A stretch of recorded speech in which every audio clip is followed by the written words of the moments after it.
As-tu déjà senti ton cœur lourd dès le début de la semaine? Comme si une barrière invisible freinait ta subsistance, ton énergie et même ta paix intérieure? Parfois, ce n'est pas le travail qui manque, ni l'effort, ni la prière, mais une porte spirituelle qu'on n'a pas encore ouverte. Et si cette porte s'ouvrait par un simple dhikr, un rappel doux mais puissant, qui attire non seulement le rizq, la subsistance, mais aussi la baraka dans chaque instant de ta semaine? Le prophète nous a enseigné que le souvenir d'Allah est une lumière dans l'obscurité, un remède dans l'épreuve et un aimant à bénédiction. Dans cette vidéo, découvre le dhikr que beaucoup de pieux pratiquent en début de semaine pour appeler à eux les largesses divines. Essaie-le et observe comment Allah change les choses. Section 1. Le silence du matin et l'appel au souvenir. Il est encore tôt.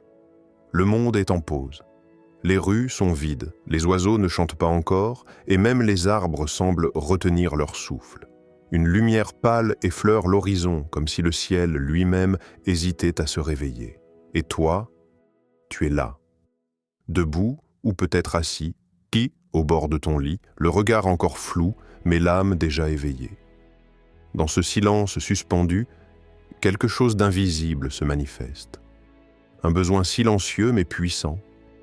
Pas celui de consulter ton téléphone, ni d'ouvrir tes mails, ni même de boire ton café, non. Ce besoin-là est plus profond. C'est celui de parler, de murmurer. Mais pas à un ami, pas à un collègue. C'est un dialogue plus ancien que le monde lui-même. Tu veux parler à Allah, pas pour te plaindre, pas pour demander, mais juste pour dire merci.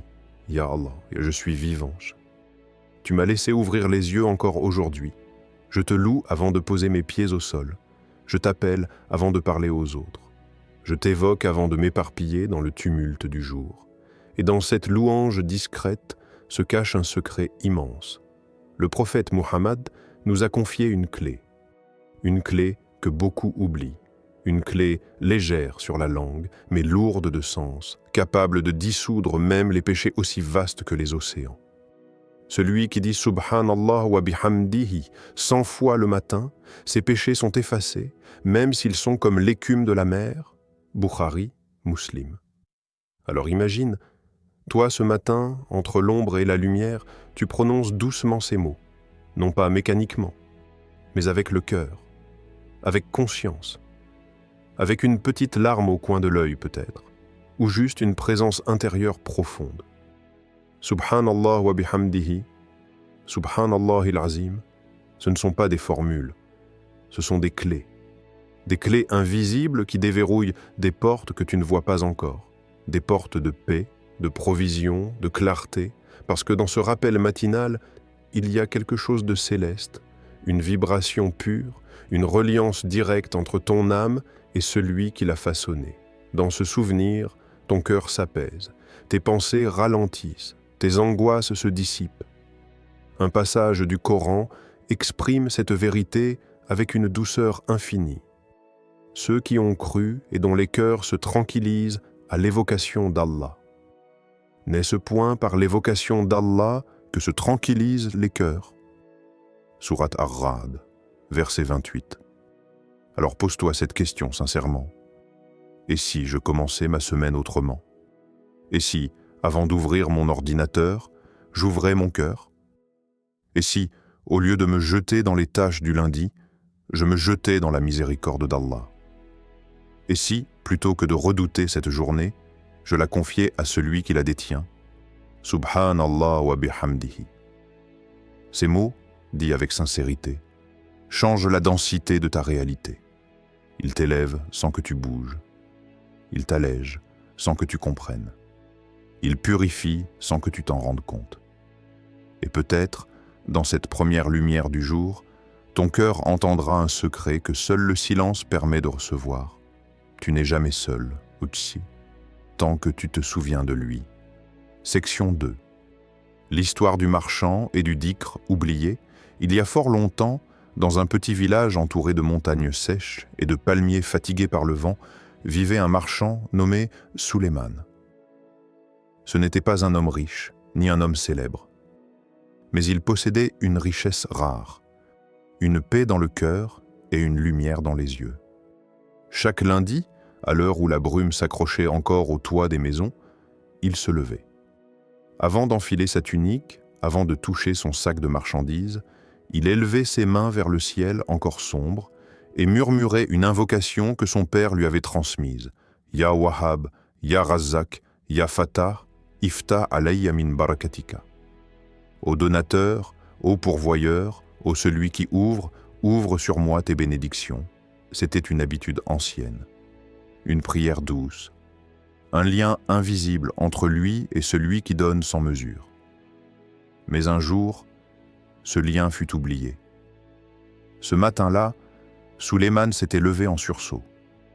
Le sommeil avait été lourd, ses jambes fatiguées. Dans la précipitation, il prit son sac, chargea son chariot et partit vers le marché. Il avait oublié. Il avait oublié le nom, le rappel, la source. Toute la journée, il tenta de vendre.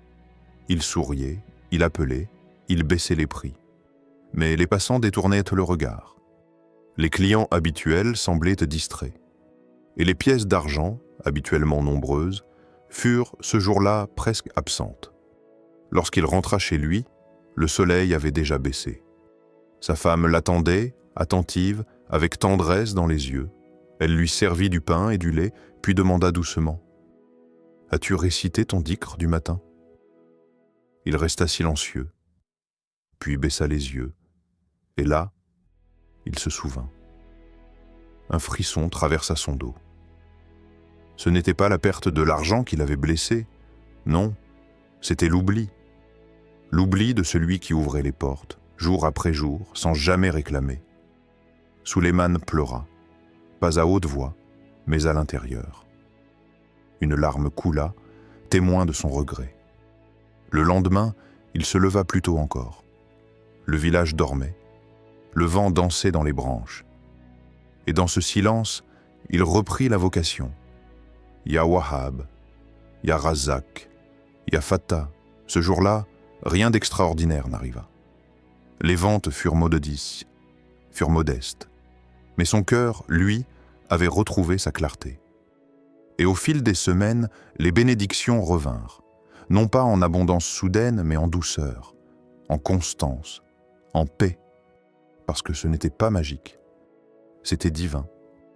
Un passage lumineux du Coran exprime cela avec puissance. Et quiconque craint Allah, il lui donne une issue favorable et lui accorde ses dons par des moyens qu'il ne soupçonne pas. Sourate At-Talaq, versets 2 à 3. Sulayman comprit alors que le secret n'était pas dans le poids de sa marchandise, ni dans les cris du marché, mais dans le souvenir de celui qui voit ce que nul ne voit. Et toi aussi, pose-toi cette question. Quel dhikr ai-je oublié dans ma course vers la réussite? Dans le tourbillon des objectifs, des échéances, des envies? Combien de fois avons-nous négligé le nom de celui qui détient toutes choses? Et si, au lieu de chercher plus d'efforts, tu cherchais plus de rappels? Et si, au lieu de crier plus fort, tu murmurais plus souvent? Peut-être que le secret de ta subsistance, de ta paix, de ton bonheur, est caché dans un nom que tu as oublié de prononcer. Et ce nom t'attend, chaque matin, juste là, sur le seuil du jour. Section 3. Pourquoi le risque ne se mesure pas qu'en argent? Quand on prononce le mot risque, la première image qui surgit, presque instinctivement, c'est celle de l'argent. Des factures à payer, un salaire à recevoir, un compte bancaire qu'on espère voir gonfler. Mais le risque, ce n'est pas cela uniquement. Le risque, c'est cette nuit où tu as enfin dormi sans cauchemar. Ce matin où ton cœur s'est réveillé sans anxiété. C'est ce message inattendu d'un ami qui t'a dit « Je pensais à toi aujourd'hui ». C'est la force mystérieuse qui t'a poussé à te relever alors que tout en toi voulait rester à terre. C'est cette paix subite, douce, presque surnaturelle que tu as ressentie au milieu d'un chaos. Comme si quelqu'un, dans l'invisible, avait posé sa main sur ton épaule pour dire « Je suis là ». Et pourtant, combien passent à côté de ces bénédictions? Nous avons été conditionnés à croire que le risque se compte en chiffres, en zéros, en transactions visibles, mais le ciel, lui, donne autrement. Il donne sans bruit. Il donne en silence. Il donne en profondeur. Et c'est à ce moment-là que le dhikr prend tout son sens. Quand tu dis « Hasbi Allahu la ilaha illa huwa, alayhi tawakkaltu wa huwa rabbul arshil azim » Allah me suffit. Il n'y a de divinité que lui. En lui, je place ma confiance. Il est le Seigneur du trône sublime. Tu ne demandes pas une somme d'argent. Tu ne négocies pas une promotion. Tu ne récites pas pour obtenir. Tu rappelles à ton âme qu'elle est entre de bonnes mains. Tu lui dis, tu n'as pas besoin de tout contrôler. Tu as seulement besoin de te rappeler qui contrôle tout. Et alors, une vérité éclatante descend sur ton cœur comme une lumière. Et dans le ciel était votre subsistance ainsi que ce qui vous est promis.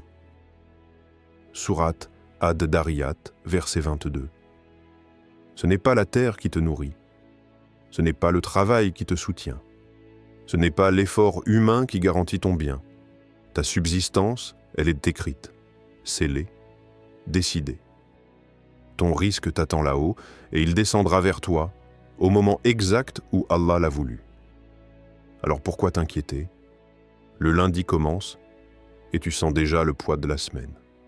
Les échéances, les responsabilités, les manques. Mais arrête-toi un instant. Et si ce lundi n'était pas une épreuve, mais une opportunité? Un nouveau départ, une page blanche, une chance d'écrire « Ya Rab, tu es mon commencement, mon soutien, mon but. Regarde autour de toi, regarde bien. » Peut-être que le risque est là, dans le rire de ton enfant, dans le souffle paisible de ta mère, dans la tasse de thé que tu tiens, chaude entre tes mains. Peut-être que le plus grand des dons, c'est ce cœur qui bat, encore connecté à la foi, malgré toutes les tempêtes qu'il a traversées. Alors aujourd'hui, ne cours pas après ce que tu crois être ton risque. Ralentis, respire et reconnais. Car parfois, les bénédictions sont déjà là, mais tu as oublié comment les voir. Section 4. Ton cœur est une maison.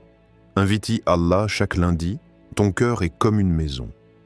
Parfois en désordre, parfois vide, parfois illuminé d'une lumière douce que toi-même, tu ne sais pas nommer. Et chaque lundi matin, tu ouvres ses volets. Le soleil entre. L'air frais se glisse entre les rideaux. Une nouvelle semaine commence, mais la question demeure. À qui offres-tu la première place? Qui est le premier invité de ton cœur au réveil? Est-ce le stress? Le téléphone? La liste des choses à faire? Ou bien est-ce Allah? Et si, dès le seuil de ta semaine, tu choisissais de parfumer cette maison intérieure avec un souffle sacré? Un simple souffle de lumière? La ilaha illa Allah, wahdahu la sharika la, lahul mulku wa lahul hamdu, wa huwa ala kulli shay'in qadir. Il n'y a de divinité qu'Allah, unique, sans associé. À lui, la royauté et à lui, la louange. Et il est capable de toutes choses. Ce n'est pas qu'un dhikr.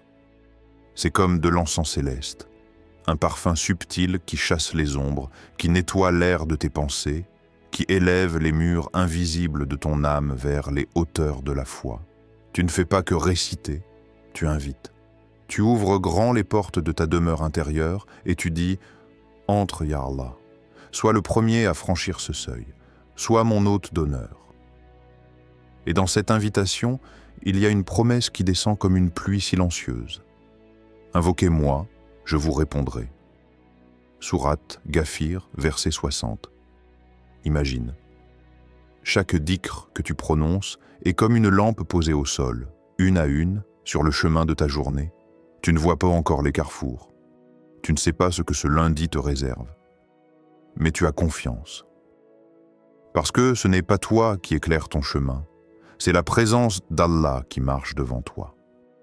Même si la semaine t'apporte des épreuves, sache que chaque pas accompli avec le dhikr est un pas protégé. Chaque parole sacrée que tu laisses résonner en toi est une barrière contre le découragement. Tu inspires. tu expires et tu dis doucement « Je commence ma semaine avec Allah. Rien ne pourra m'abattre sans sa volonté. » Ce n'est pas une promesse de facilité, c'est une promesse de force, de lumière, de compagnie sacrée, même dans les instants de solitude. Alors ferme les yeux, écoute ce silence du lundi matin, sens la maison de ton cœur qui s'apaise, parce qu'elle a retrouvé son premier invité, Doua. Ya Allah, toi, le pourvoyeur et le miséricordieux, fais de chaque début de semaine une ouverture vers tes trésors. Donne-nous un cœur qui t'évoque avant toute chose et un esprit qui se tourne vers toi avant de courir vers la dunya. Place dans nos poitrines la lumière du dhikr et fais de nos mains un réceptacle de ton rizq béni. Amin, Ya Rab al-Alamin.